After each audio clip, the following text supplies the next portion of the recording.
Hey there, welcome to a daily rundown on business and economic updates.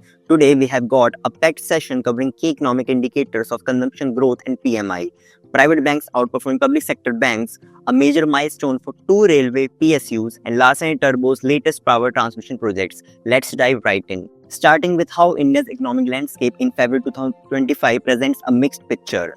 While consumer demand is picking up, the manufacturing sector is facing some headwinds. The manufacturing PMI fell to 56.3 in February, down from 57.7 in January, a 14-month low, signaling a slowdown in expansion. On the bright side, raw material cost inflation dropped to its lowest in a year, and the price hike on final goods slowed to a 5-month low, bringing relief to businesses and consumers. Retail and auto sales saw an uptick, with Maruti Suzuki recording a 1% year-on-year growth in sales, Mahindra & Mahindra jumping 15%, and Toyota's Kirloskar seeing a 13% year-on-year sales increase.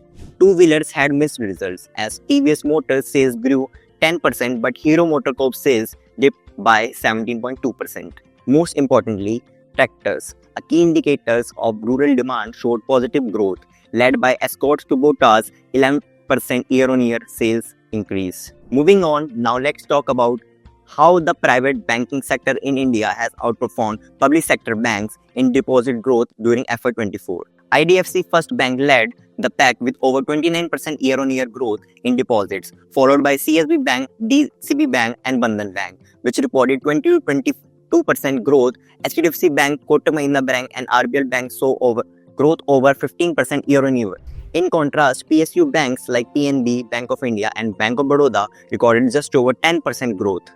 PSU banks lost 10 to 70 basis points in market share, while private banks like HDFC and ICICI gained 5 to 25 basis points. Liquidity remained tight despite RBI's recent measures, leading to competition for deposits.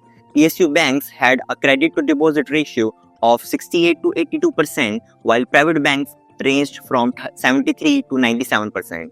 HDFC Bank, Axis Bank, IDFC First Bank and Bandhan Bank had the highest CD ratio. Now let's jump on to some stock-specific updates and starting with the big news from the railway sector. The Government of India has granted Navratna status to IRCTC and IRFC, giving them greater financial and operational freedom. This prestigious status allows these companies to make independent investment decisions up to Rs 1,000 crore or 15% of net worth.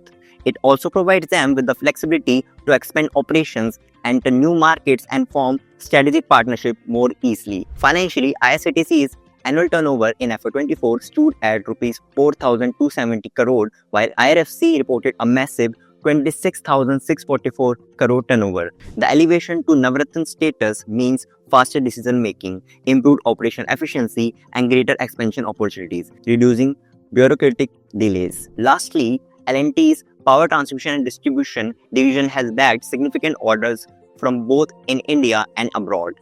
Domestically, L&T will construct 765 kW and 400 kW transmission lines for a renewable energy zone in Uttar Pradesh and build a 400 kW transmission line to support a non-fossil fuel based power plant in southern India.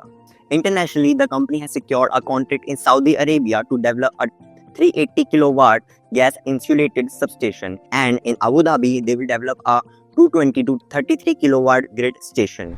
These projects are categorized as large orders valued between 2,500 crore and 5,000 crore.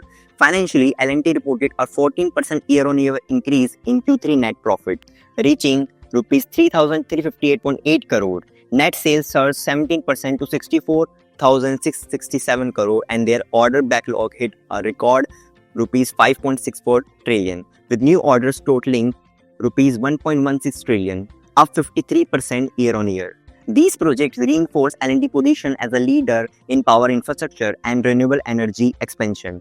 That's a wrap up on our daily market rundown. From India's economic trends to banking sector shifts, PSU advancements and L&T's big contracts, there is a lot happening in the financial world. Stay tuned for more insights and don't forget to like, share and subscribe for your daily market updates. See you next time.